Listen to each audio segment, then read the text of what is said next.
Okay, so good afternoon and good early evening to everyone. Yan. So hello to everyone. So it's another PREA fellowship group online. This is the third quarter online fellowship and the second practice group launch by the Institute of Philippine Real Estate Appraiser.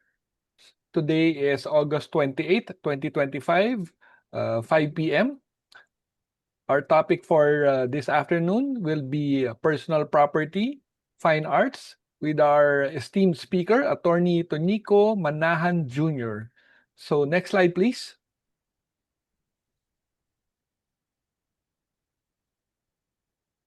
So again, good evening, good afternoon. I am Jovi Tupas. I am the Vice President for Education, Practice Development, and Capacity Building Community. I will be your MC for today.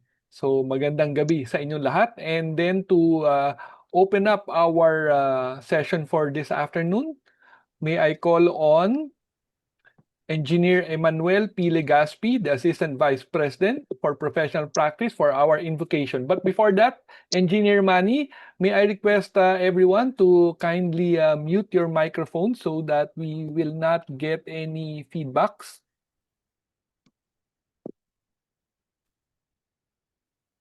Okay, so thank you very much, Engineer Manny. Okay, then let's start. Let us place ourselves in the presence of God. In the name of the Father, the Son, and the Holy Spirit, amen.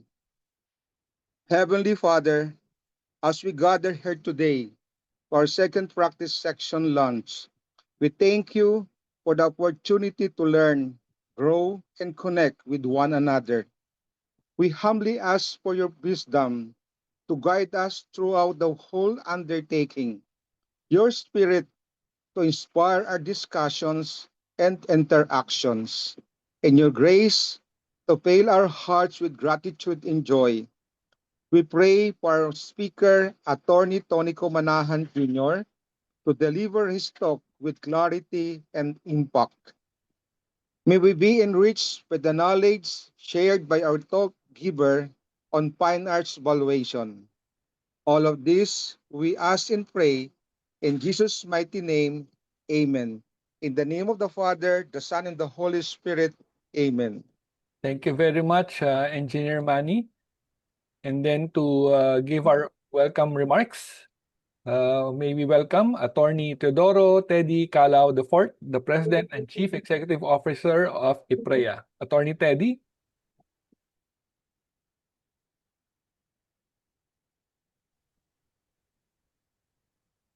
Jovi, I think Teddy is still on the road.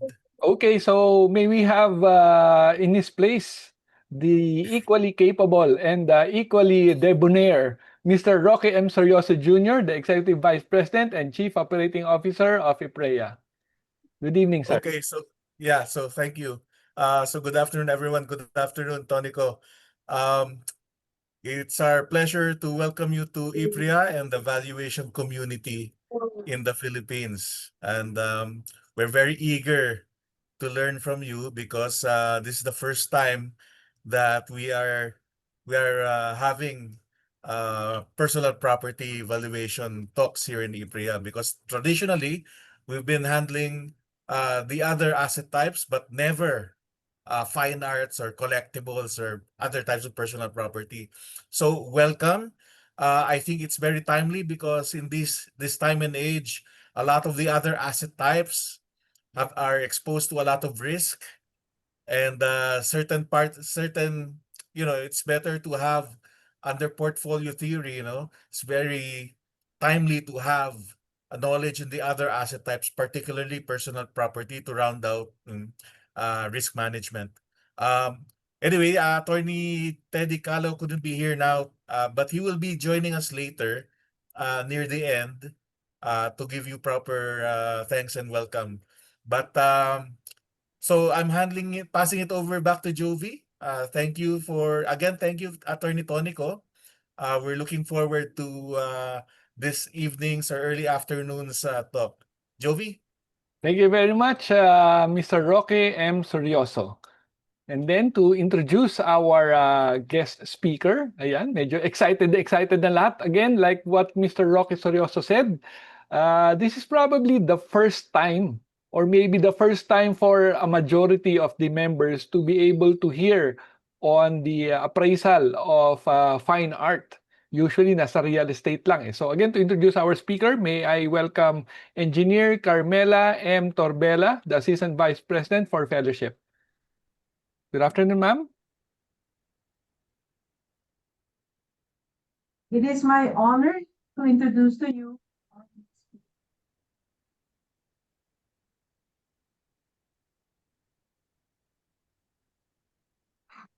our speaker holds a Bachelor of Science in Legal Management from the Ateneo de Manila University and a Juris Doctor degree.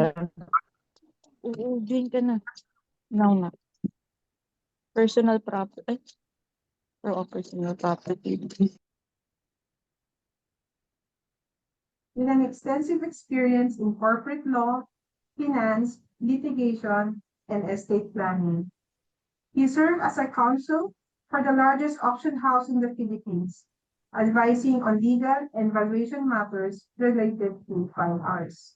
He is an auctioneer for Leon Gallery, Child Protection Network, Philippine Toddler, and the International School Manila Scholarship Fund.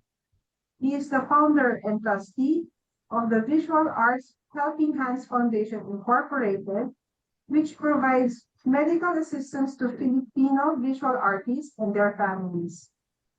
He is the president of Manahan Art Project Incorporated, a company dedicated to mounting exhibits and trading visual arts. He is a regular lecturer on fashion investment and art for finance. Manila has Private Members Club Incorporated and an accredited commercial arbiter for the Philippine Dispute Resolution Center Incorporated. Ladies and gentlemen, please welcome our guest speaker, Attorney Tonico Manahan Jr. I'm sorry, hindi narinig lahat. It was very choppy. The last part, can you? So sorry. Requesting everyone to kindly mute your microphones para mas marinig. Nagkakaroon ng interference kasi. Thank you. There's new people joining in. Please mute your mics.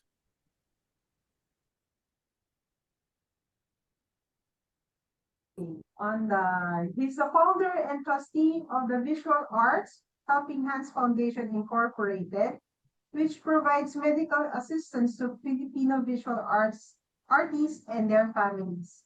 He is the president of Manahan Art Projects Incorporated, a company dedicated to mounting exhibits and trading visual arts.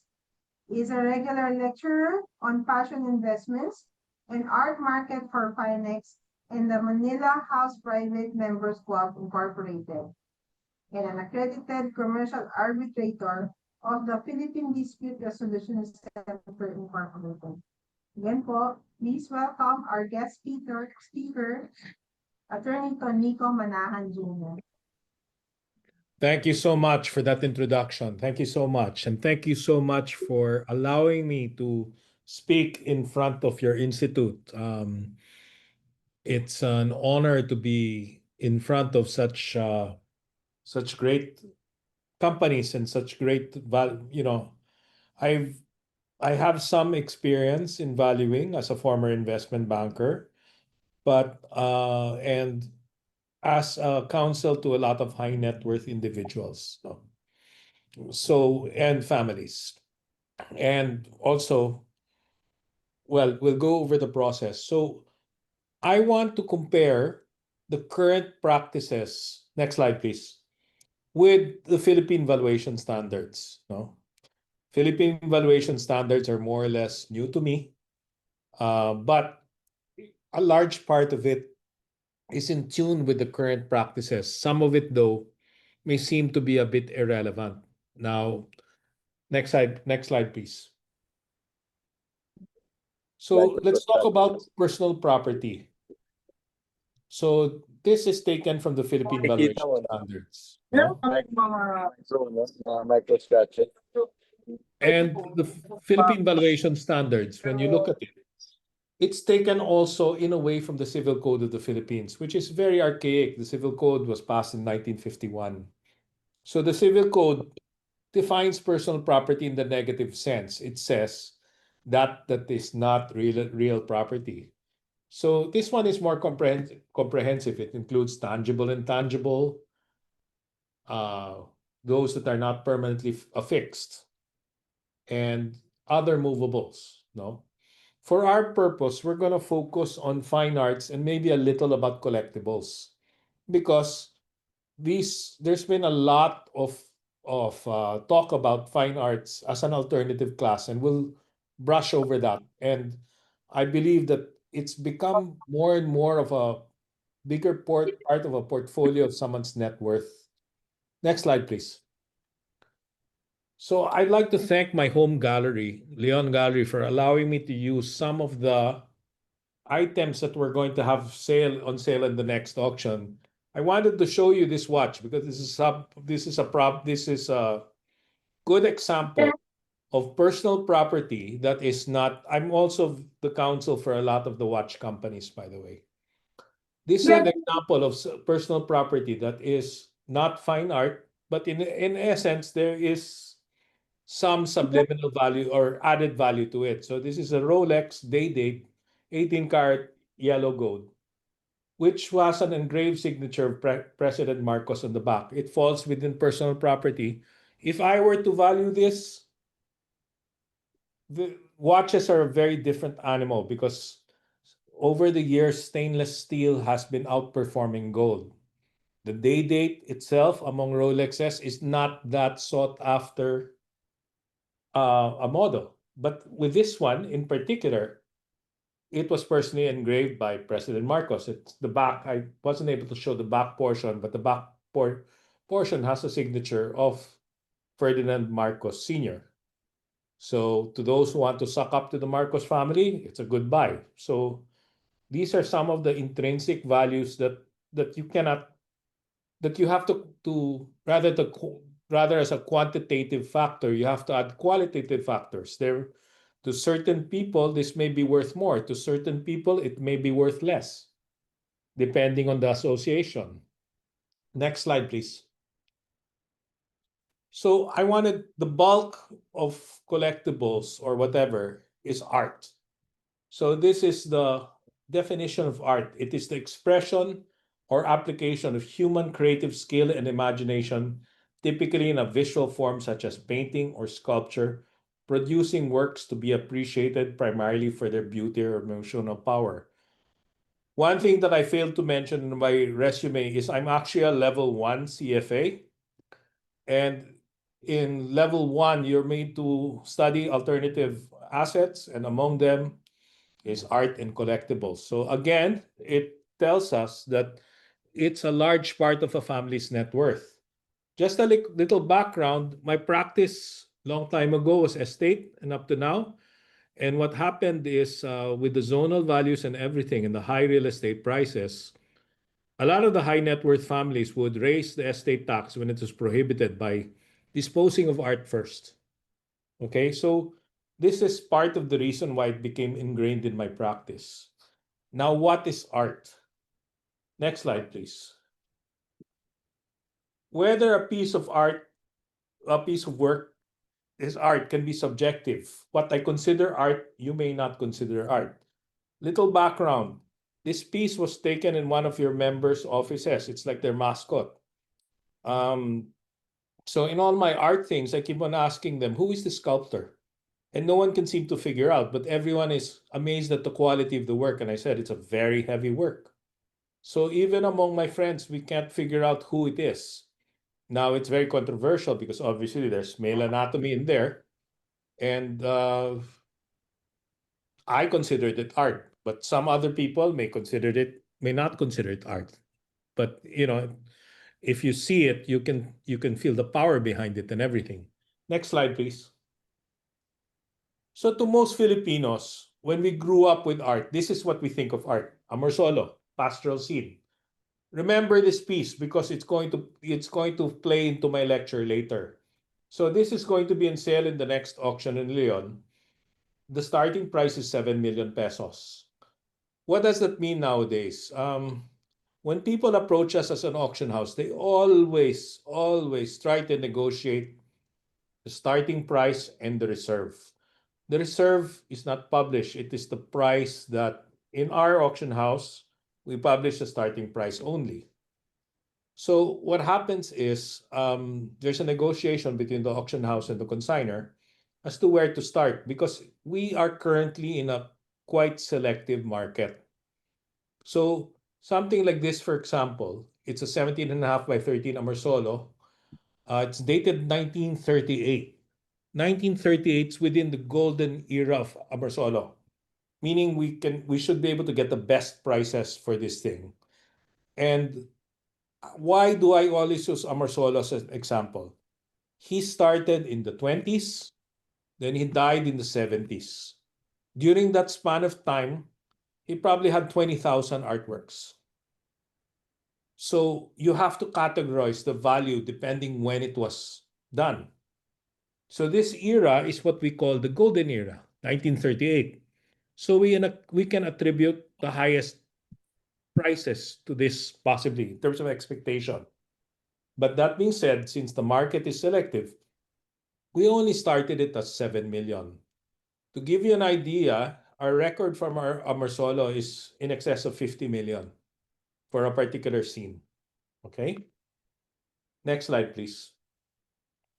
I wanted to show this because most Filipinos don't really understand abstract expressionism. So this is by Jerry Elizalde Navarro. He is an artist who used to work in ad agencies, and this one is a bit his results vary depending on the subject matter.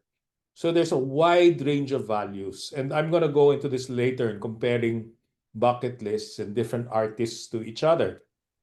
So this is a beautiful piece of abstract expressionism. A lot of Filipinos and a lot of people all throughout the world, when they see abstract expressionism, they can say, kaya ko rin yan, or yung, my son can do that. But there's always like an underlying reason on why it's appreciated or whatever. At the end of the day, in all valuation, it's what someone is willing to pay for. So another factor here is it's a large piece. It's 53 and 1/4 by 45 inches. So it's a big piece. Okay. Next, we need to talk about why are people talking about art in monetary terms. Next slide, please. When I was growing up, my parents were collectors, my grandparents were collectors. And what happened is we never talked about art vis-a-vis money. In the Philippine setting, the very first time that we talked about art was Juan Luna's Parisian Life. It was auctioned at Hong Kong Christie's in October 2002. So just less than 23 years ago. 23 years ago, yeah. So it went for 46 million pesos. Now, at that point in time, the winning bidder was the GSIS. They were really criticized because it was valued then by an, an art scholar who would charge a percentage of his valuation, which, as you all know, is not really an ethical practice. So he bid according to the valuation, and it ended at 46 million pesos, which at that time was a substantial amount of money. So this is the first time in the broad stream of things that people started thinking in the Philippines of art as money. Now, is that value valid? I could probably say that Parisian Life should be worth more than that now. There's another factor on why Juan Luna's paintings don't sell that much. It's because there's a law, which is part of valuation by the way, that gives a right of first refusal to the NCCA and bans export. So the record of Juan Luna is actually held by a piece that was sold abroad and never came here. It was in the National Gallery of Singapore that bought it, and you can see it now. It's about these two people pointing to the future. Spain and the Philippines pointing towards the future. That was bought then for a record, and that was about 10 years ago, for about 140 million. It's worth a lot more now. Next slide, please. A very controversial figure is our number one contemporary artist now. His name is Ronald Ventura. So Ronald Ventura first broke the $1 million record for contemporary art in the Philippines in 2011 with this piece called Gray Ground. And I'm going to talk about Ronald Ventura again later because there was a recent auction ending. But the reality is we always have to annotate our valuation of Ronald Ventura because it doesn't necessarily follow that these huge auction endings are the market price. To give you an example, early in the year, the First Lady put up a show in the Goldenberg Mansion, invited all the congressmen contractors, and only 2 pieces were sold because he overpriced them at 80 million pesos each. Not despite some big endings. So next, Salvatore Mundi. Next slide, please. Baka interesado kayo. Next slide, please. Hello. So Salvatore Mundi by Leonardo da Vinci was sold in auction 2017 for 450.3 million. The result led to a 12% increase of Google searches for the phrase investment in art.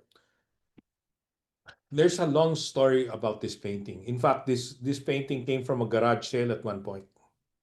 It was thoroughly promoted and boosted by the auction house and is the subject of a lawsuit.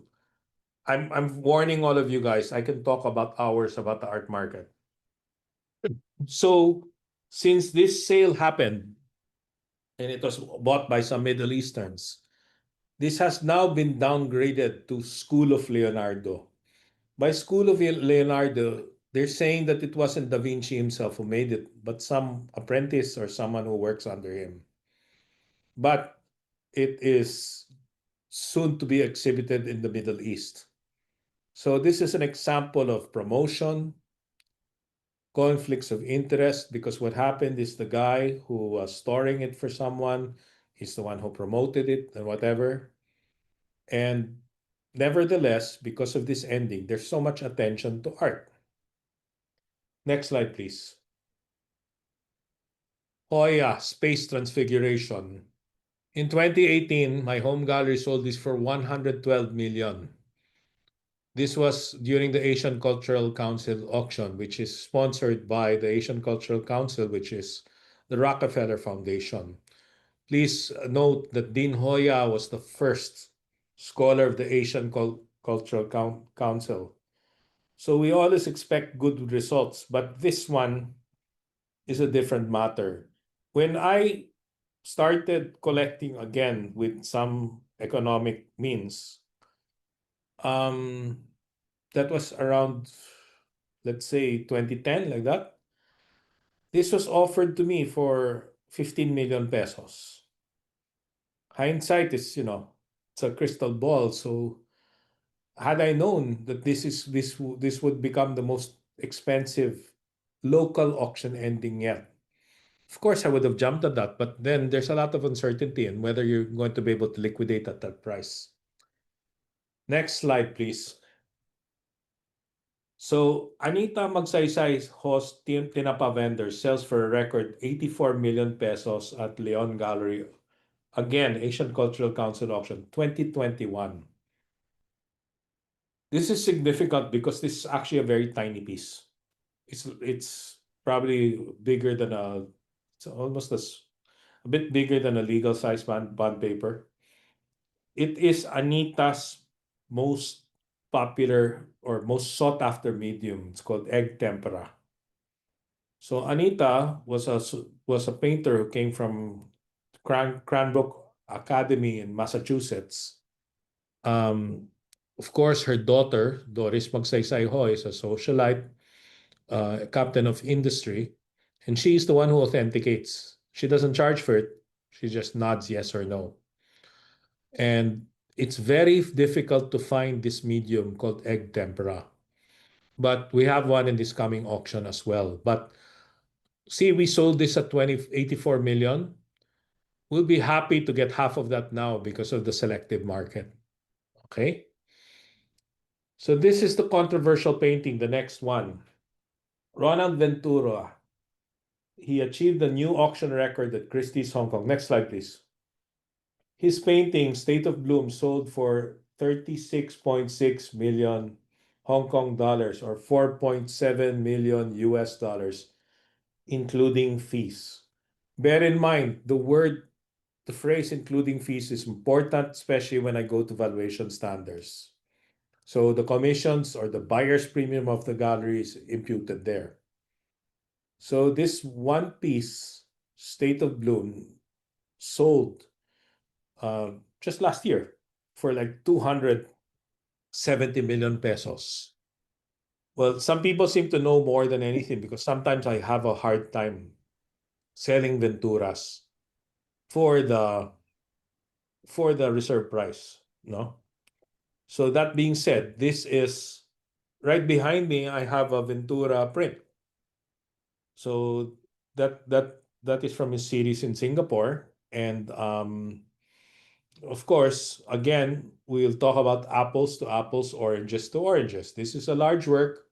It's colorful, just like what you call this gray ground. It's a large work, and there were supposedly some foreign bidders were bidding on it, hence the price. And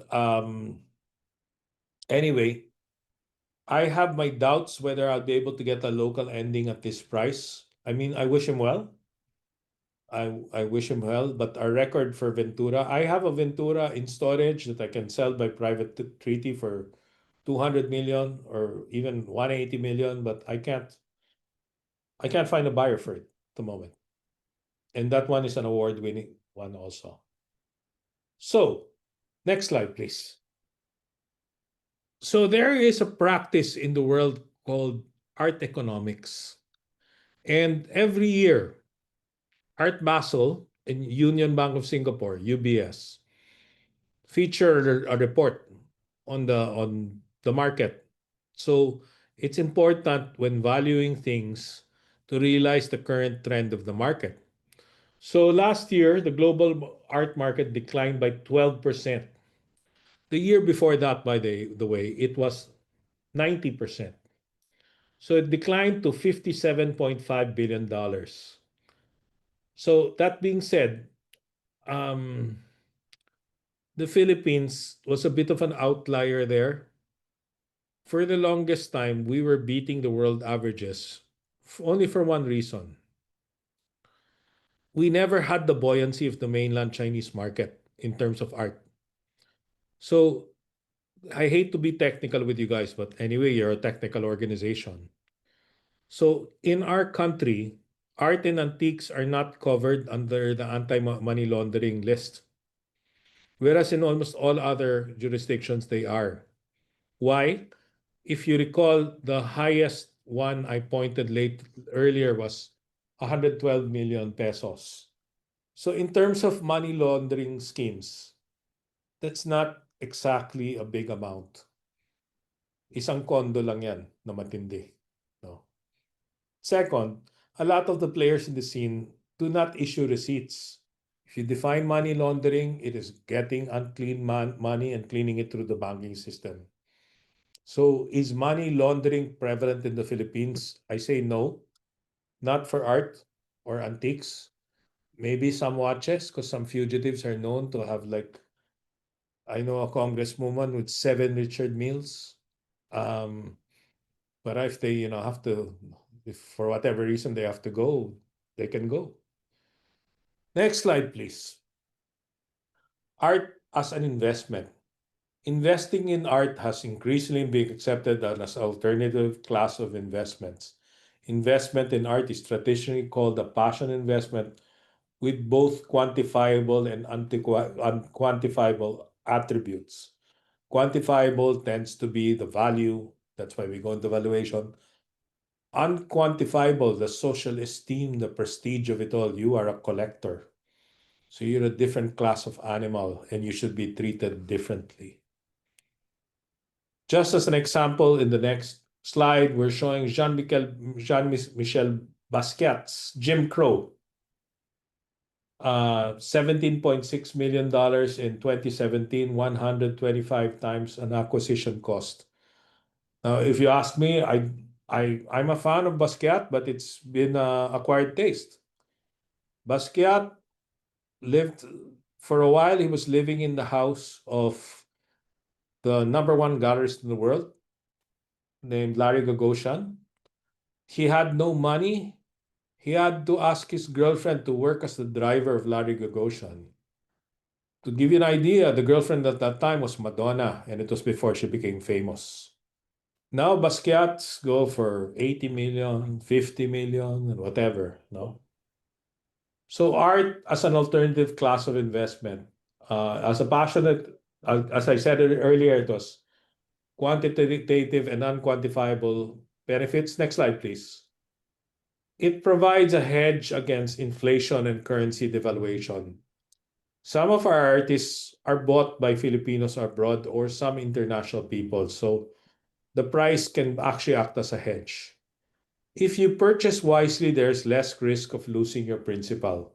There have been very rare cases when an artist's work becomes zero. At the very least, you have the decorative value. No minimum investment is required. You can buy, as I said, these are Ronald Ventura prints. They don't cost much. Art investments enjoy favorable tax treatments. You ever wonder why lawyers and doctors have a lot of art? Some of us depreciate it as furniture. Wala kaming pambangga unless we have, unless we have all of these things. The optional standard deduction is a new thing for us. But before, we used to acquire art and depreciate it as furniture over 3 years. Less risk because of low correlation with other financial assets. The art value market tends to be contrarian. Now, we have a failure of the capital market now. We have a selective art market at the moment, but the blue chips here do not do so. Okay? Art can be insured. You cannot insure stocks or bonds. So next slide, please. The art market has no correlation to your typical economic figures such as GDP, etc. What it has a direct correlation is to high net worth wealth data. In the Philippines, the better collectors tend to be contrarian investors who often see periods of crisis as opportunity. It is no accident that every private bank usually has an art division and they sponsor art events. So this is important. The next slide. The art world can be divided into two: gallery sales and auction sales. In general, the art world is opaque and secretive, meaning it's not transparent. Auction sales can be said to be more transparent because of the publicly recorded endings. So, in terms of valuation, we need to use our databases of auction sales because we're not privy to the private treaty sales or the gallery sales. It's not like they report it or there's a public collection of what it is, no? So let's go back to the Philippine valuation standards. First, auction price, 3.1. Next slide, please. This is the price that is the final accepted bid at a public auction, may or may not include any fees or commissions. Technically, what we publish, depending on the thing, is the hammer price. I'm an auctioneer. When I close a sale with the hammer price, it does not include the buyer's commission, the buyer's premium, rather. In my home gallery, we charge a minimum amount of 18.8% above that. So let's go to the next slide, please. This is an example of an art database. So this is one of the art databases. Next slide, please. So this is one of the art databases I use, and this is under Fernando Amorsolo. So you can see it's similar. It's a water carrier. Hammer price. It's quoted in euro. Okay. It was sold in my main gallery. So 7.5 million pesos hammer price, very similar to the hammer price that we talked earlier. But when was this sold? Spectacular mid-year auction, June 2025. Okay, so that was just a few weeks back. Hence our starting price of 7 million pesos. Is it within the golden era, 1930? Yes. So this is a public record of the hammer price. So when I'm talking auction price under the Philippine Valuation Standard Premium, look, there's another thing, price including buyer's premium. 9,012,000 pesos. Okay? So that is, according to the PVS definition, that is the auction price. We started it then at 5 million pesos just a few months ago. Now we're starting this other one at 7 million pesos. Now, this is the time when connoisseurship comes in because we're talking both about water carriers. But if you ask me, the example I used looks better than this, looks nicer. It should get a higher price. Now, is that going to work? I don't know because the market conditions now are even weaker. So next slide, please. So we'll go back to the hammer price as stated in the PVS, and this definition is correct. The accepted and announced bid exclusive of any fees or commissions, and therefore not necessarily the purchase price. This is not from the Philippine Valuation Standards. So as distinguished between the auction price. So this is when I, as an auctioneer, say sold 7 million pesos. So what happened there at 7 million pesos, as you can see, the actual price, as in the database, is 9 million. So we have to compare apples to apples, oranges to oranges.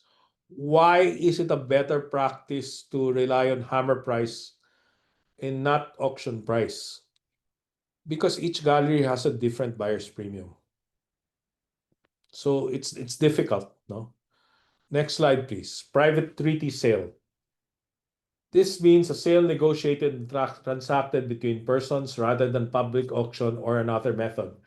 The sale price paid in a private treaty sale is generally not known except by the parties to the transaction. So this is part of the opaqueness of the art world. Okay. Next slide, please. This is the biggest Ben Cab Sabel ever made. It was sold years ago in auction for about then $1 million when the dollar was lower. So sabihin mo, 45 million pesos. It was sold by private trails lately, and it was used in a launch of a subdivision. So it's publicly known that this has a new owner, but the details of the sale are not known. That's why they call it a private treaty sale. So as people who value art, you have no evidence of this unless you're one of the dealers, no? I put the guy there beside it. This is the driver of a friend of mine, just to show the scale. This is an 8-foot painting. So next, back to the Philippine valuation standards. Market value, the estimated amount of which a property should exchange at the date of valuation between a willing buyer and a willing seller in an arm's length transaction after proper marketing, wherein the parties had each acted knowledgeably, prudently, and without compulsion. Next slide, please. This is the Philippine Valuation Standards definition of market value. What is the issue with this? Just like you real estate appraisers, when you put comparatives, the comparatives tend to be very current. The problem is each painting, each artwork is different. So there's normally a big gap in time on where you can find comparable ones. So it is on the date of valuation that you're looking at. So that's where connoisseurship comes in. You have to first get all artworks, divide them to apples, oranges to oranges. Then you have to find a quantifiable method to more or less estimate the value You adjust it to the current market, and um, after that, connoisseurship comes in on whether you can do it. This is why appraisal of art is not a very solely quantitative thing. There's a lot of qualitative things matters. No? Like my next slide, please. The next slide, please. So here's another Anita. We're selling it this September. You can see it's slightly bigger than the example I showed you earlier that we sold for 84 million. It's a good feng shui scene because it's pounding on rice. It's the right medium temperance board, the most sought after. And this will probably be the last temperance board that you can find going out in public sale because it's being bought up by a certain collector. We're starting the price at only 24 million. Am I gonna get 84 million for this? I'm not certain. The market is selective. Every painting is different. I'm not certain. So how would I value this? I'll wait for the auction result to tell you. But in general, it's a safe bet that an egg tempera on board this size should go for at least 40 million. In my experience, in all the years of watching auctions and whatever, no. Am I gonna get 80? I don't think so.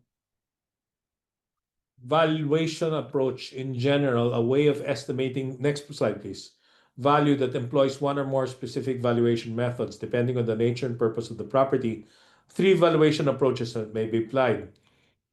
These are sales comparison, income capitalization, and cost approaches.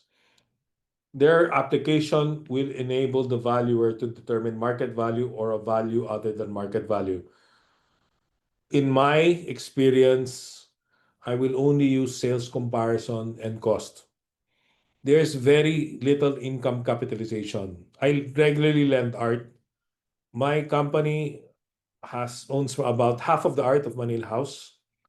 And what do I get? I get insurance and free use. Okay. There's not exactly a lot of income. One of my good friends is one of the top collectors in the Philippines. 2 of my good friends. And they lend their pieces all throughout the world. And really what you get is insurance and prestige. So you cannot quantify that prestige in terms of the income capitalization, no? So my focus will be in sales comparison and cost approaches. So next slide, valuation method. Within the valuation approaches, a specific way to estimate value. Let's jump to the next one, sales comparison approach. A general way of estimating a value indication for a personal property or an ownership interest in personal property using one or more methods that compare the subject to similar properties or to ownership interests in similar properties. The approach to the valuation of personal property is dependent upon the valuer's market knowledge and the experience as well as recorded data on comparable items.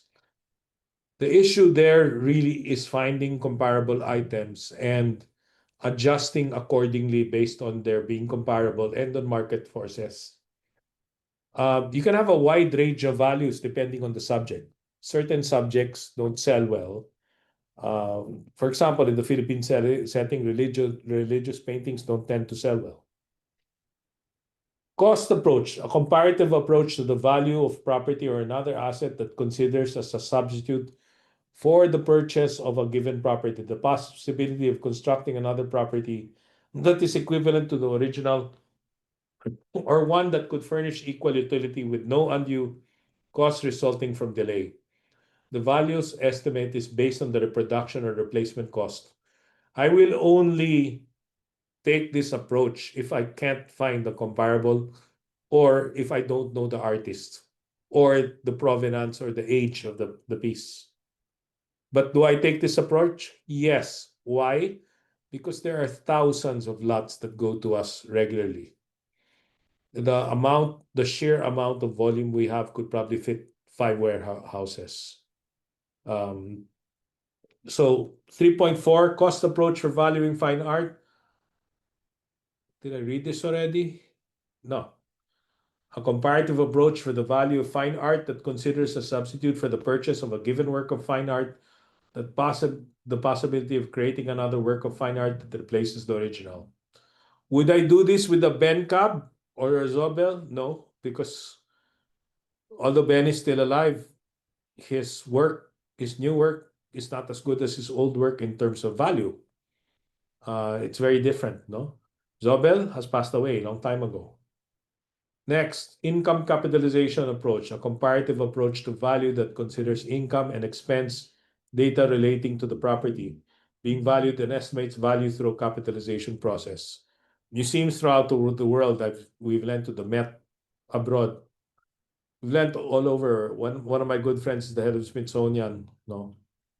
No, there's no income capitalization approach with art. As I said, for Manila House, I get free dues. So that's like 40,000 a year for 30 paintings. Now, next slide, please. So I wanted to show you again what is art. What is more familiar art to us. Next slide, please.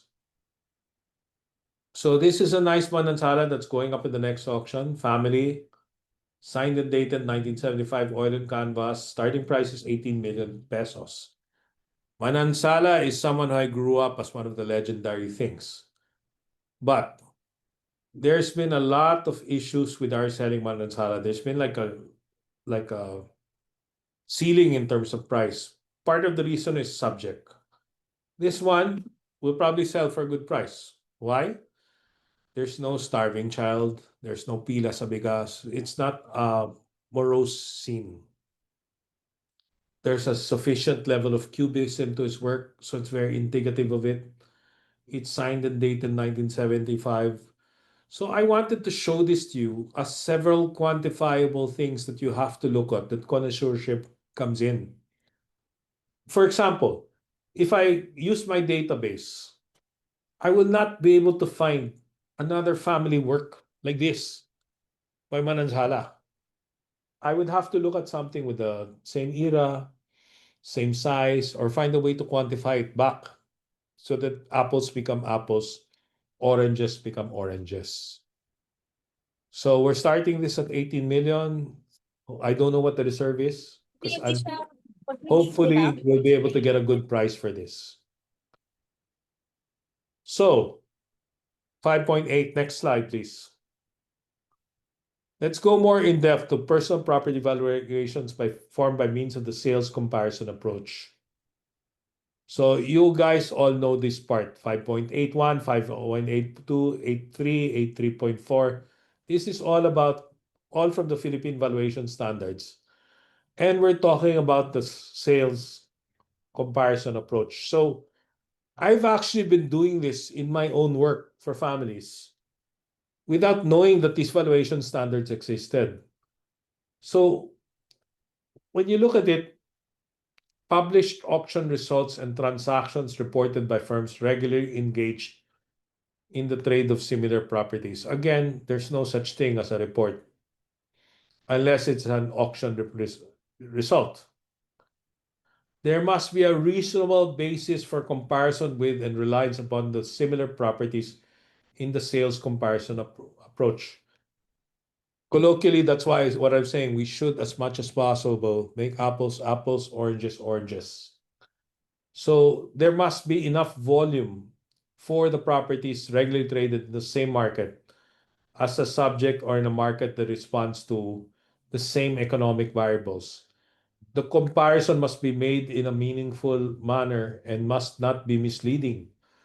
In your practice, you cannot take properties in Las Piñas and value it like BGC. You all know that.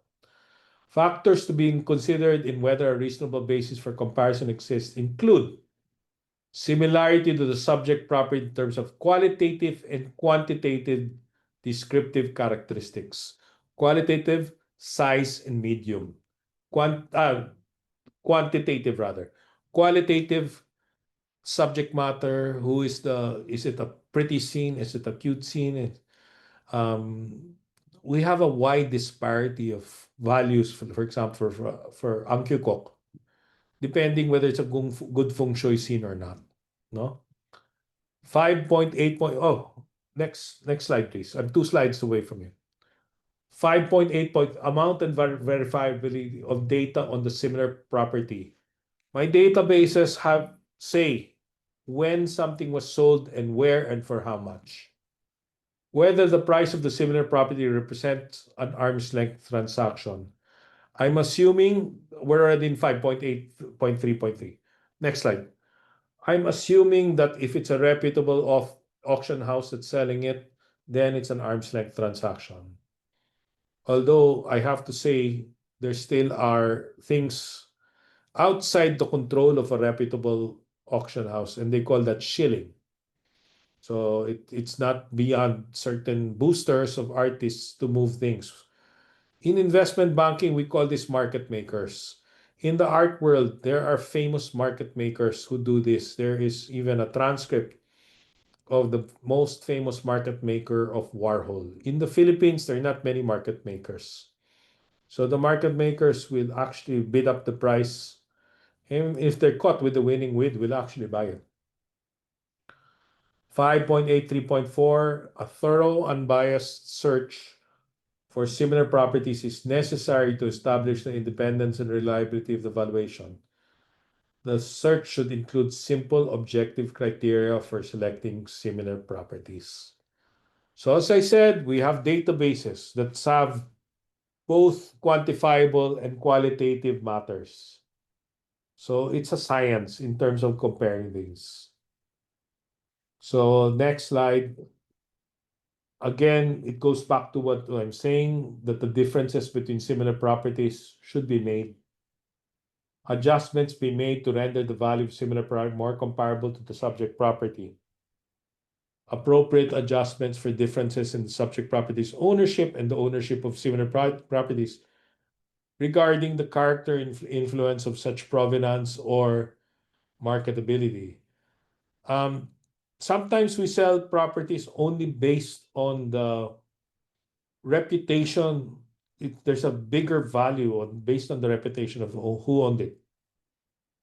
Because we live in an imperfect world, there are many fakes out there, and some collectors are better than other collectors. The same way, the collectors who commingle their fakes with the real things, they don't get the best values. So, in short, to summarize all of these things, adjustments have to be made. Can we go 2 slides from now to the Hoya? Blue Harbor, lot 36. So, as I said, Hoya is one of our most sought after artists, but I've seen this piece come out several times. And we're only starting the price at 16 million. I hate to be so flippant about 16 million. That's a lot of money. But the reality is, this has gone through several auction things, and there are anecdotal issues that could cause issues on why it would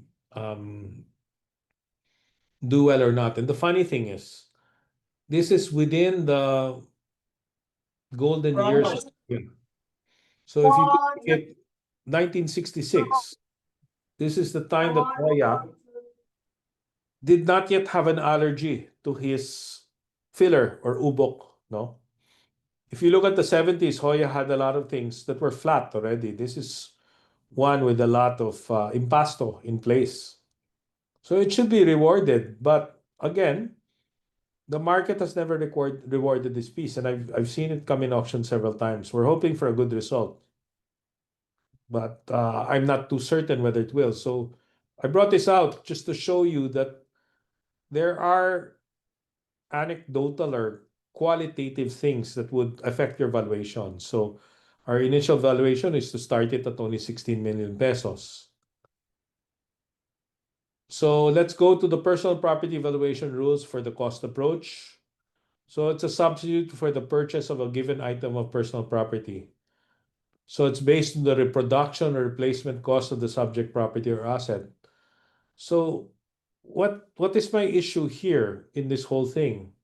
It assumes that the artist is still alive and we can replace it, or there are sufficient paintings of that that thing available. Now, we need to look on whether this is a method that we should use, considering obviously we want to get the fair market price over something. So I would always go to the sale comparison approach first rather than go to this. I want to go to my next slide, example, the painting. So why did I bring this out? He is currently the hottest painter in the Philippines. His name is Demi Padua. To give you an idea, my very first Demi Padua that I bought, I spent 30,000 pesos. What's my estimate for this in auction? It's probably 5 to 6 million pesos. The line for Demi Padua last year's, he just did a show in the National Museum. Now, why am I bringing this up when I'm talking about replacement cost? Let's say this gets destroyed or whatever. Demi Padua is very much alive and he has a studio and he can paint again. It's just that the gallery price would be the current gallery price. Now, that being said, this is the gallery price for this Demi Padua. No, actually, this is higher than the gallery price. The gallery price for Demi Padua is actually much lower than this. But, auctions are long now. We want to be nearer the value. So I'm certain that this will go in the millions. He does what you call collages of different people in one canvas. No? As I said, before he found this thing, I was one of the first to buy his works. But this is an example of why replacement value doesn't really work, because the actual market value of this would be like 5 million, where the gallery price of this probably is 800,000 or 600,000. But this is a fresh piece going in auction. So there are issues on when we do the replacement approach as to compare to it.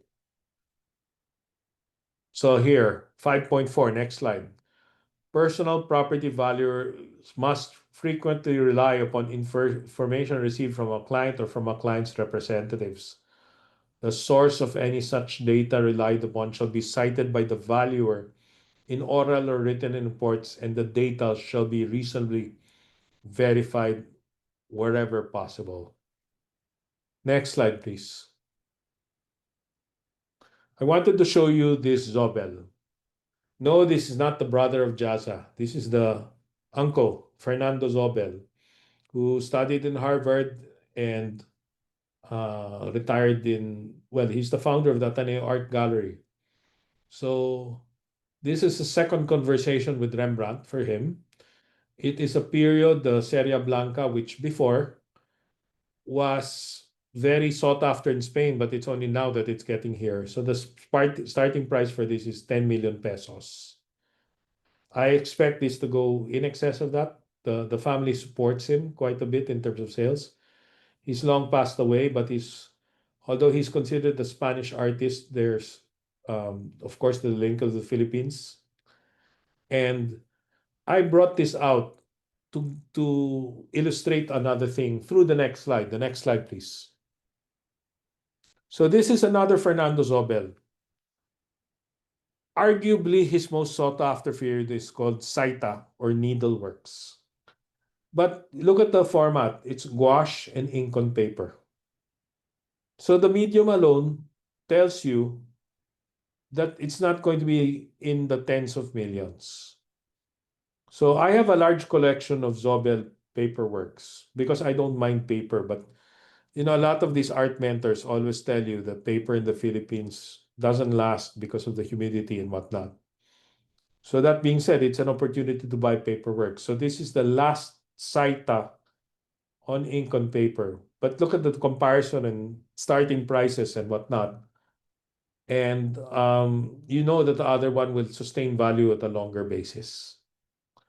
Next slide, please. Okay, I'm sorry for this slide because it was put the wrong way. Next slide, please. Okay, so these are my grandparents. So it's a Fernando Amarsola portrait. It's in my house. This was done right after his cataract operation. Why am I showing this here? if you want to buy Amersolos on the cheap, you should buy a portrait because they are significantly lower in the Philippines compared to a parochial scene or whatever. Obviously, there's a reason for me to have this because these are my grandparents. And the valuation of it is nowhere near the amounts for a regular Amorsolo. So again, this is an example of anecdotal issues on why something should be cheaper. That being said, we've tried to sell portraits of famous people at a higher price. There still is a barrier because again, it's someone else. Like I think we tried to sell Chona Casten's portrait as a regular thing. No. It's a difference. It can be easily 20% of the value of something the equal size. Next slide, please. Let's talk about requirements for valuation reports or valuation reportings. I feel funny reporting this to you guys because you know this very well. I've done some work for the PCGG, several administrations before, and surprisingly, our format had all of these factors: identification, the effective date of the valuation, the basis of definition of value, identification of the owner or interest or instructing party, the purpose and the use of the valuation, the conditions of the valuation, liens and encumbrances and property, and the compliance statement. Now, let me tell you, this is a large part on where there are two factors. As I said before, there are so many fakes out there. It has become a global practice not to authenticate. So I don't know how you guys will agree with me with this, but I make it as an assumption of my appraisal that what has presented to me is authentic. If I have any doubts, I put it within the condition or the provenance. No? But I do not want to enter the field of authentication because, frankly, it's been stopped abroad because many people have been sued. I'm talking about the Warhol Foundation, everyone. There are certain artists like Zobel, for example, who have a complete catalog raisonné that we can only find one or two that are not part of it. But getting into the thing of authentication is a very dangerous ground. And if you have to do something, I really suggest that you assume that it's real. And or the other thing is refuse the appraisal. But there is such a thing as defamation of a painting, and you don't want to be the subject of that lawsuit.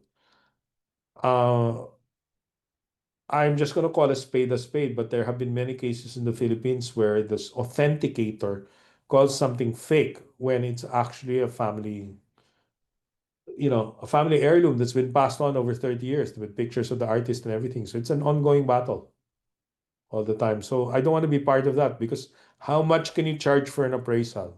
There's only a limit to it. And you just want to give the person, the client, the proper parameters for their purpose, whether it's the loan, to insure, to whatever, no? So let's just assume that it is authentic or make them represent that it is authentic.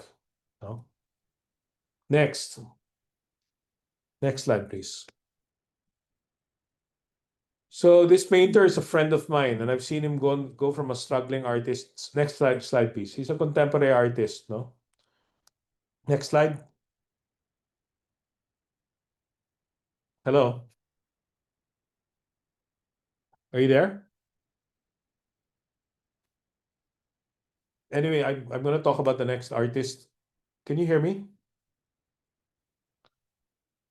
So this next slide is Jigger Cruz. He's one of the hotter contemporary artists. A friend of mine collected him in a big way, and he's gone international. We've actually donated a piece to the National Gallery of Washington, D.C. Sometimes it becomes an issue because sometimes he forgets and tells me, I wasn't paid for this painting. So again, that's a condition of appraisal. You have to find out. Like there was a situation where a painting was borrowed for a book and he was never paid, so we had to settle something. That's not with my auction house, it's another auction house.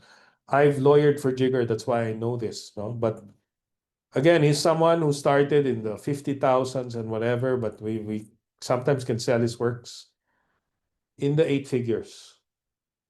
So I'm ending with a picture of something I bought from a neighbor. He was my neighbor. He was a kid. He was 17 when he painted this. Next slide, please. So it's very, it looks very basket. So I bought this for what, 30,000 pesos?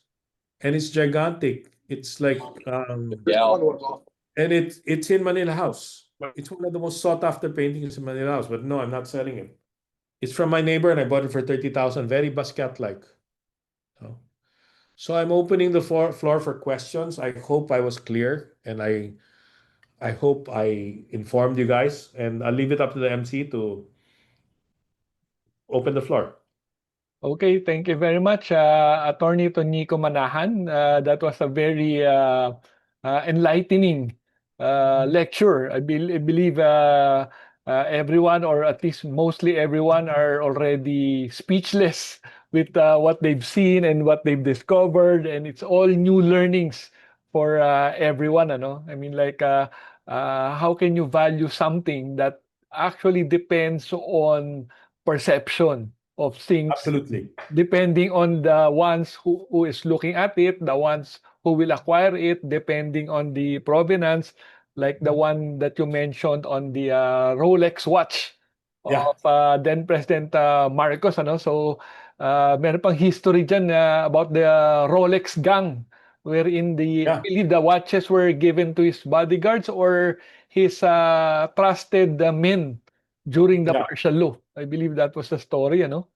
Mm. And then, Attorney, I believe you also have the a work of Rizal that's also going to be auctioned together. Leon Gallery has. My family has a work of Rizal, no? We have a drawing of Rizal. I know Teddy might be related in some way because it was the girlfriend of Rizal. Her name was Segunda Katigbak, no? So it's a drawing by Rizal of Segunda Katigbak. But again, there are issues with that because not only Jimmy Laya's family and my family have things like that. And we rely on it. While some historians don't think it's the real thing, but there's no, yeah. Yes. I believe Attorney Teddy Callow is here. Attorney Teddy, if you're here, maybe we can hear a few words from you before we ask the other questions. Attorney Teddy? Are we about to close, No, Joby? Attorney Teddy, it's just the Q&A. Well, I'll wait. I'll close. No problem. Okay, thank you very much, Attorney Teddy. Thank So, you. Attorney Tonico, we have a question here from Mr. Roy Amado Goles. Are auction sales endings data readily available? Is there a recognized organization, reference, or maybe a sort of parang yung mga NBA basketball cards magazine that you can check for the prices for paintings?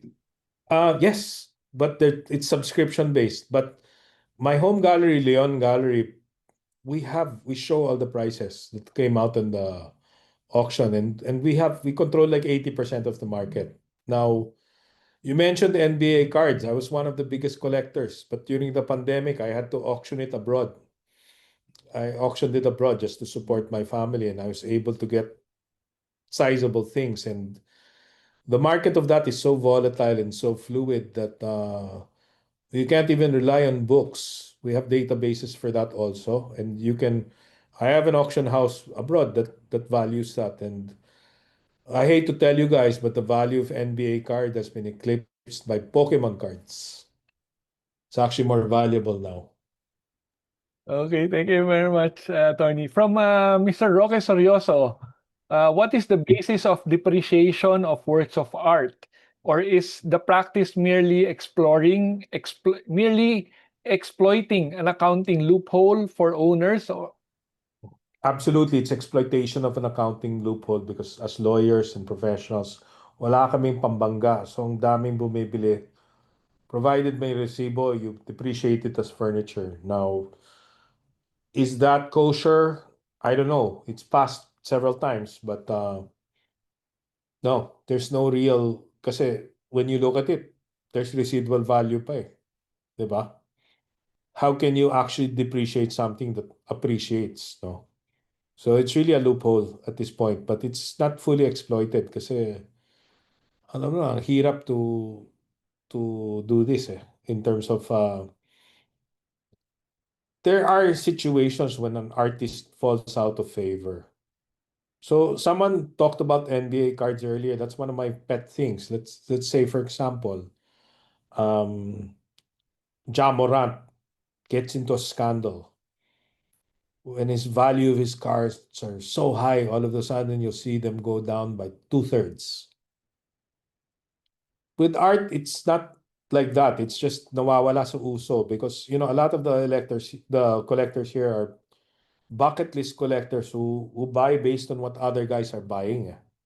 So that's part of the reason why the people are trying to think about NBA cards less because there have been situations like let's say Derrick Rose. He was worth so much money, his rookie card. Then he has a career full of injuries. Ang daming ganun. So, or else someone just doesn't become popular, like Kevin Durant. I had like 10 rookie cards of his. He never became popular, so it's just okay. Or someone like Larry Bird who keeps on signing. Sorry, I digress. No, no problem. I believe maybe siguro half, probably including me, are more attuned to NBA cards, Pokemon cards, and the other cards more than the art. So again, next question from yes, sir. I'll tell you something lang about cards because it pretty much saved me during the pandemic. So, cards and comics. The auction houses abroad will accept provenance from the Philippines for as long as they are graded. And try to send something abroad here through the local FedEx with insurance. You can't. What happens is the auction house sends me the insurance details. And then I send it through here. So I never had to leave the Philippines to sell. So why am I big fan of these kinds of collectibles? Because they're very liquid. Eh. In art, the problem is really there are only very few reputable sellers. So it's highly illiquid. If you can get a slot del Leon, then it's good. But the question also is it the right time? Is it the right to sell it? Well, with cards, for example, you have a much bigger demographic. It's global. Sorry, again. No problem, attorney. From Mr. Rene Luspok from Cuervo Appraiser Cebu, when valuing emerging artists with limited auction history, what methods or indicators are most reliable? Maybe you can also tell us the story on why you bought the painting of your neighbor for, was it 20 or 30,000 out of the blue? My thing about the 30,000. First of all, I need to get this visceral gut feel in my gut that I want to own it.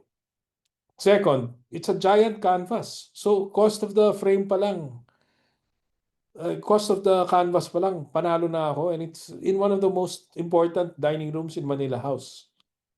So it's my perception of that value, no? Since this guy is from Cebu, let me talk about Cebu.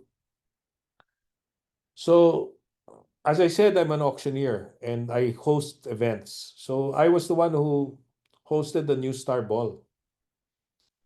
And I was based in Cebu for a long time because as a lawyer, I had acquired several cement factories. So I knew a lot of people. So the New Star Ball was last year.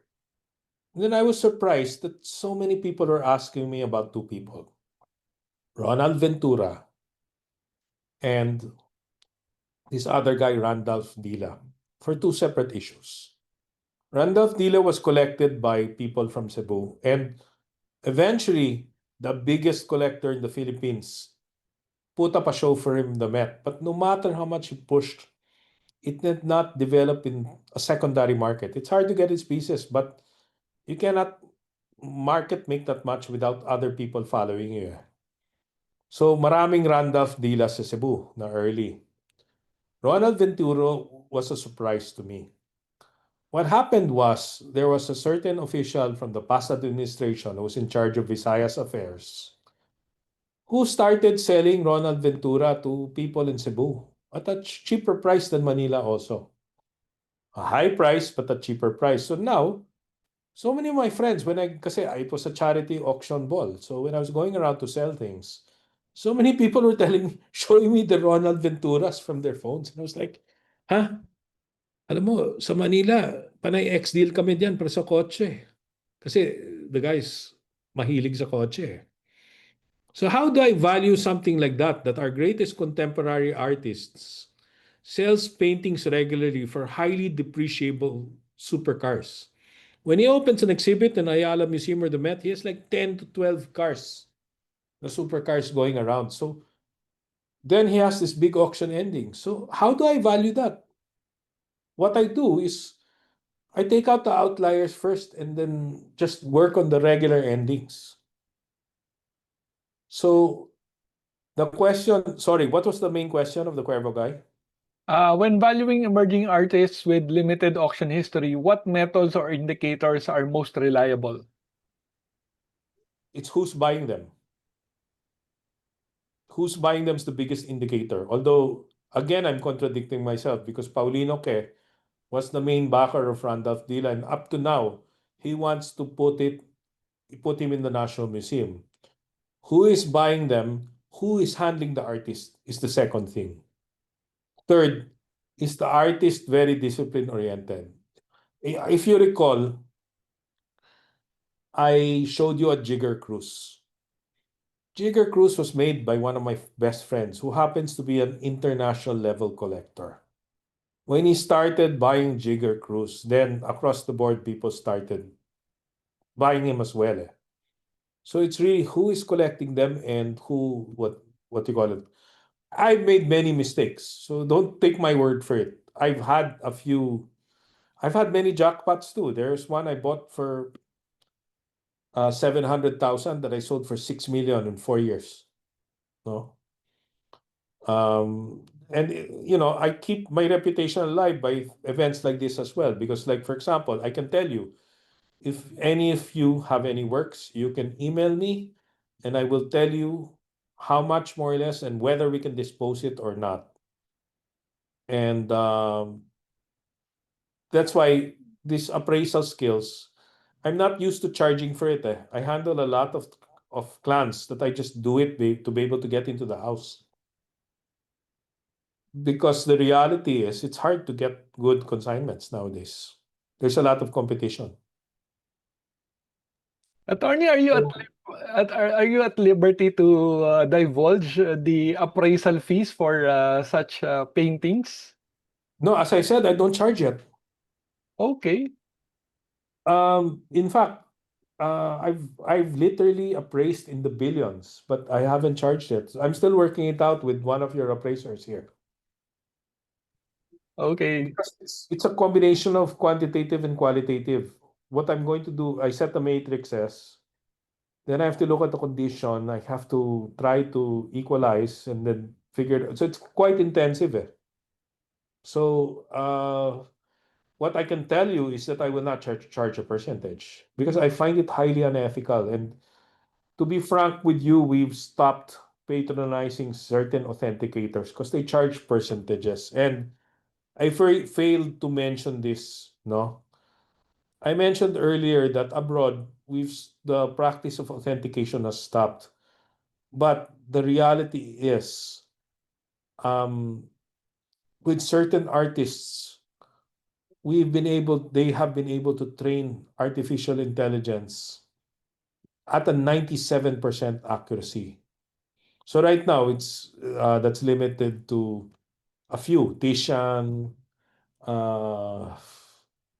Rothko, and whatever, because there's no one who can really authenticate except for connoisseurs.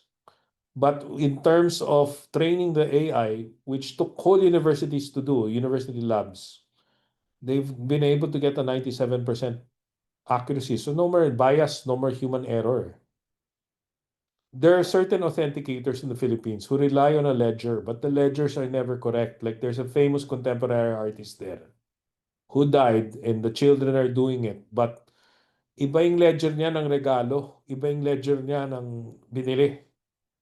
So there's so many issues. There's so many sub-issues. So there's certain periods also of particular painters that I do not touch at all because I know that it's the most fake period. Attorney, I'm here to say there's a lot of fakers out there. Attorney, in connection with paintings, like for example, Water Lilies by Monet, I believe there are about 200 plus paintings of Water Lilies by Monet. So how would anyone value those kinds of paintings? Are they valued similarly, or are they based on a per square inch basis? Or again, I'll just connect the question of Miss Florence. How do we Yeah, determine the starting price of a work of art? it's a combination of things. So, the bigger sample size we have of comparable, the better indication of value. Then you look at the age of the sample size, no? When it was taken, no? It doesn't matter talaga if Monet had so many of them, no? Um, the market will bear it out and the trends will bear it out.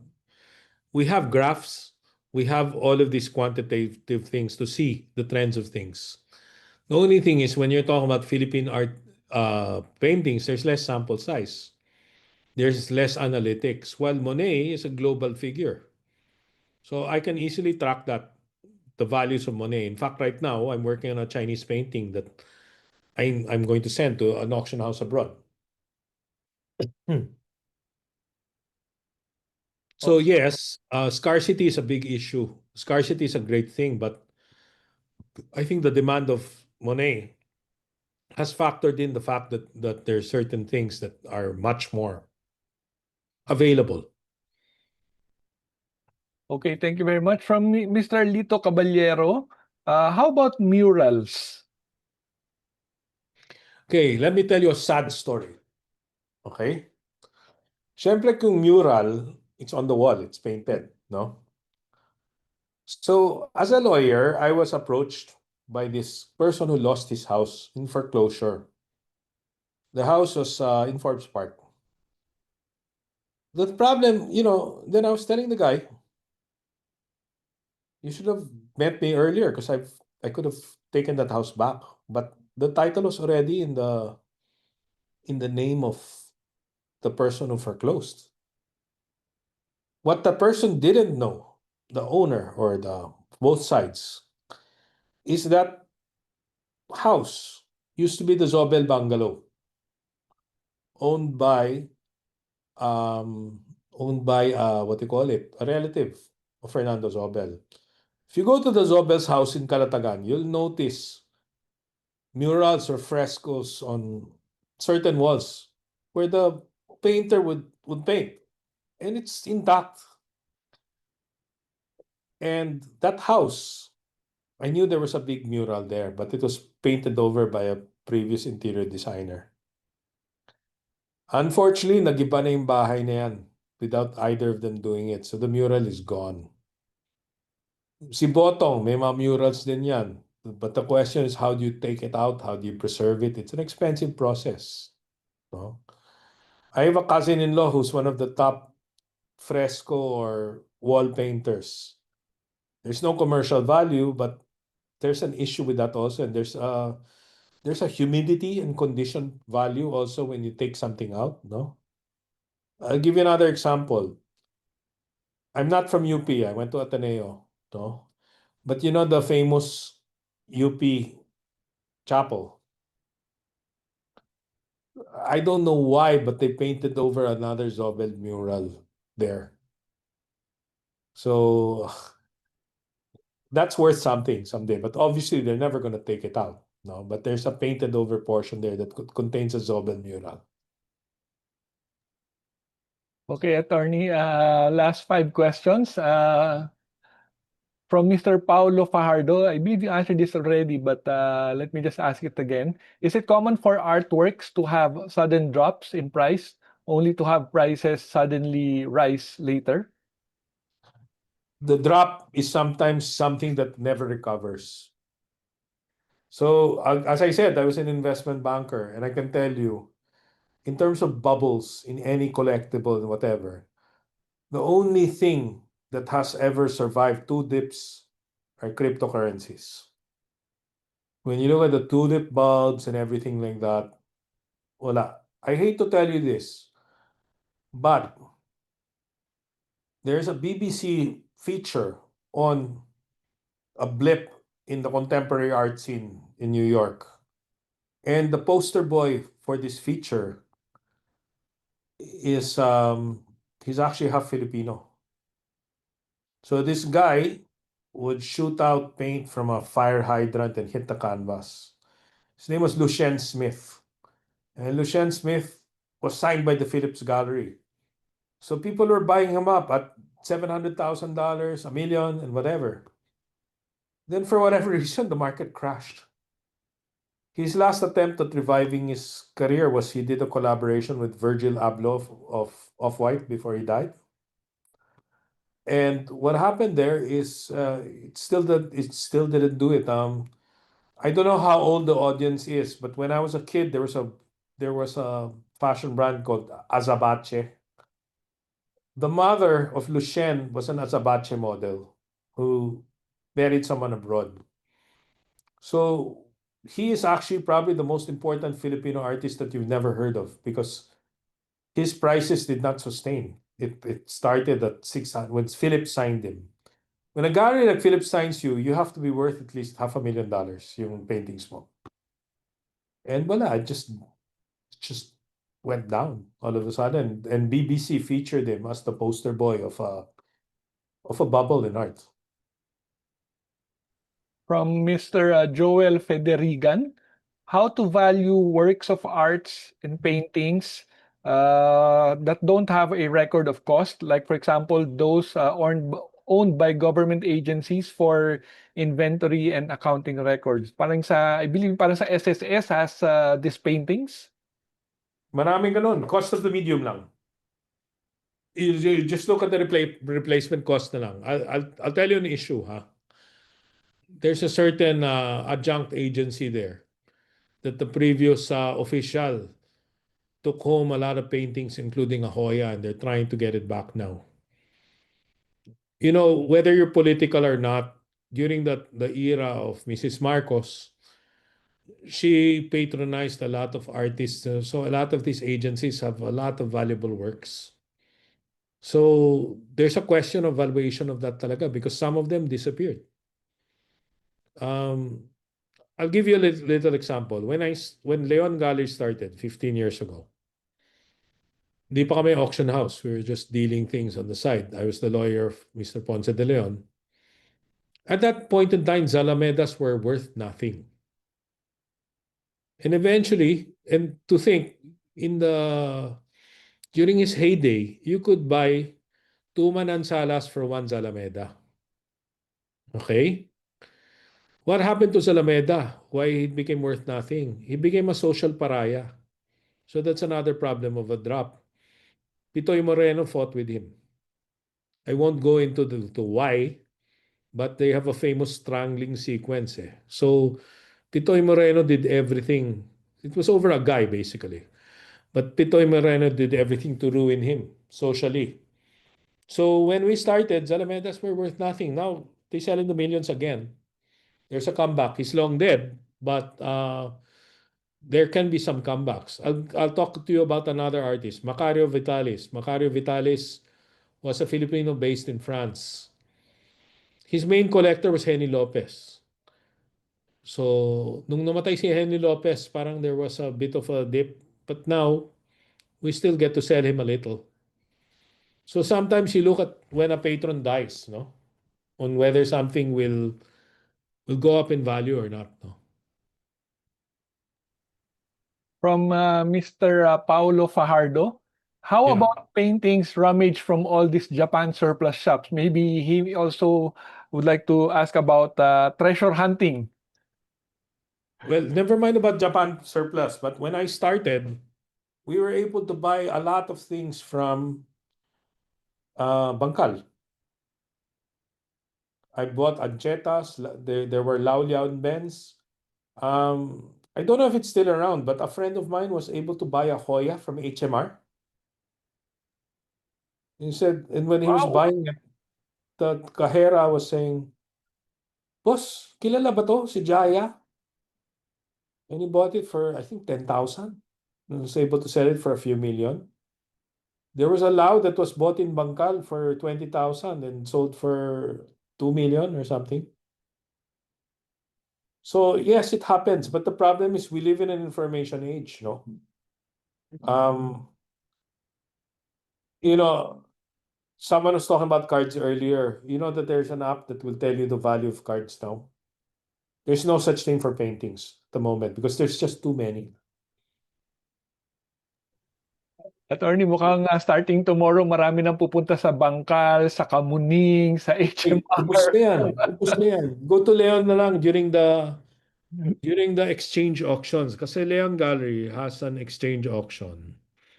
This is the online auction of all the downsizing houses. Marami kaming unknown works there. I'll give you an example. So we did a house in La Vista. And yan, there were these two lamps, mga paso na ginawang ginawang lamp. Started at 50,000 pesos. Then I was wondering, kasi I put a bid on it. I was wondering, may lumalaban. Kasi my mother is a Chinese vase collector. So if you look behind my office, you'll see very important Chinese vases. But this was unprecedented eh. Kasi these things kept on going up in value. So we started at 50,000. Each of these lamps sold for, I believe it was 1.5 million each. Then the guy who bought it explained to me, if that wasn't made to a lamp and you didn't put a hole, that's minimum 10 to 15 million pesos each. So maraming jackpot talaga. I have a piece that I bought in an online auction that is arguably a Dutch master. And it was featured in Architectural Digest. Nakaligtaan lang. But there's no signature, there's nothing. I'll have to prove it sometime in the future. Kasi this is the other thing, the Bengal guys buy from our online auction. Kasi the houses go to us first eh. And lately, the market's been so weak that chances are you'll win it. Okay, Attorney, last two questions, again from Mr. Lito Caballero. Are connoisseurs similar to curators? Like No. si Boss Toyo daw, connoisseur ba yun? So what's the difference? Is it because of the price or the medium? No. A connoisseur has skin in the game. He's put in his money himself. A curator. There's a big fight in the Philippines on who you can call a curator and not eh.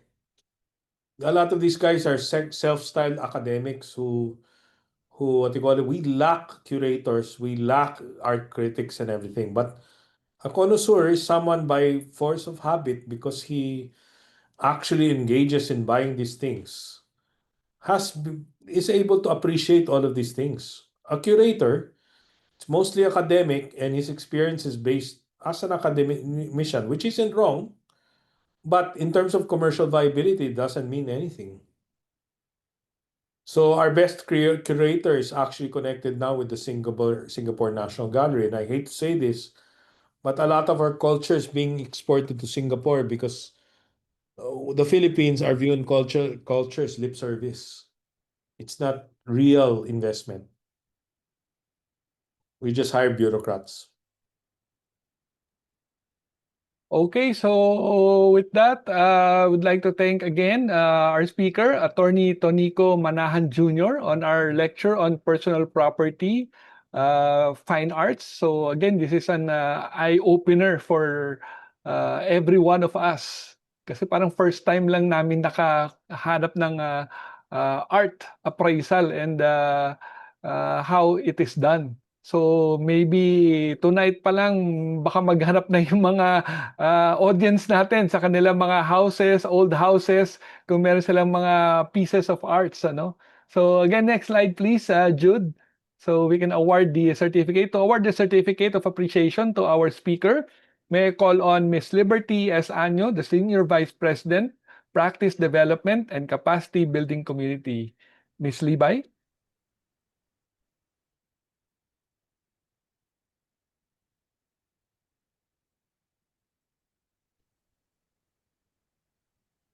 Miss Libay, maybe you can unmute your microphone. Jude, can you please show the slide of the certificate? The PREA, Institute of Philippine Real Estate Appraisers, award the Certificate of Appreciation to Attorney Tonico Manahan Jr. in grateful and sincere appreciation for sharing his valuable knowledge and expertise on the topic Personal Property, Fine Arts as our speaker for the third quarter online fellowship and second practice group launch given this 28th day of August 2025, signed by Joby Francis W. Lupas, Vice President for Education, and yours truly. We'd like to thank you, Attorney Tonico Manahan Jr., for your interesting and wonderful sharing of this particular topic. It's really our first time hearing such topic, and I'm glad many participated in this seminar. Yes, Miss Libay, meron tayong 75 yata at our peak, ano? So again, thank you very much to Attorney Tonico, and to give our closing remarks and maybe some words from our President, Attorney Teodoro Calao IV. Good Thank you. evening, sir. This will be short. First of all, I'd like to thank uh, Attorney Tonico for that great presentation. I'm sure many of us are not yet into personal valuation, and this is with the launching of our practice group today focused on that, we can have more content like this.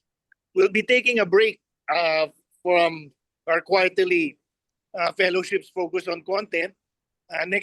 For our next quarterly fellowship, as you know, before you know it, the middle of the term is here. I look forward to seeing all of you at our Christmas fellowship in December this year. I'd like to also especially thank Libay, Joby, and June and the rest of the team at our education team for making these quarterly fellowships really great. If you want to see more of this kind of content, you'll get a smorgasbord of that on September 25 when we have our national conference at Club Filipino. If you haven't had the program yet, you can get it from your fellow from our various officers and from our Facebook page. So all of us here, all of the officer corps of PREA are looking forward to seeing all of you September 25 at Club Filipino, where we can truly join and cherish being in the same profession together. Thank you, everyone, and have a great evening. Thank you very much, Attorney Teddy Calao. May I request everyone to kindly turn on their cameras. Next slide, Jude. So again, this is the 2025 Annual National Conference by PREA. Our keynote speaker is Architect Felino June Palafox Jr. This will be on September 25, 8 a.m. to 5 p.m. at Club Filipino. Next slide, Jude. And so for those of you who are not yet members of PREA, you can just scan this QR code or go to our Facebook page, the Institute of Philippine Real Estate Appraisers, PREA. Next slide, Jude.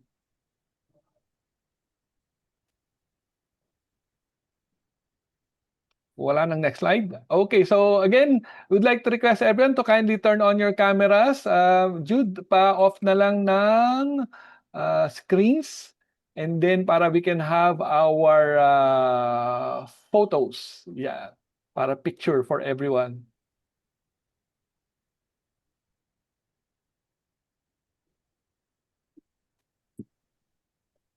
Okay, ready?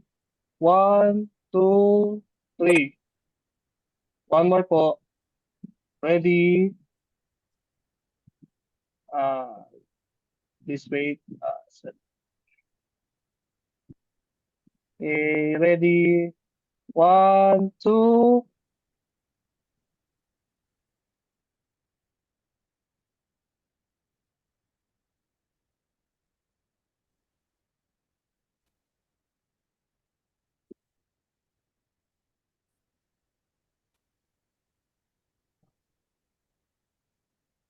Okay na, Jude? Okay na, sir. Okay, again, thank you very much. Salamat, Attorney Thank Tonico. you. Thank you, sir. Thank you, everyone.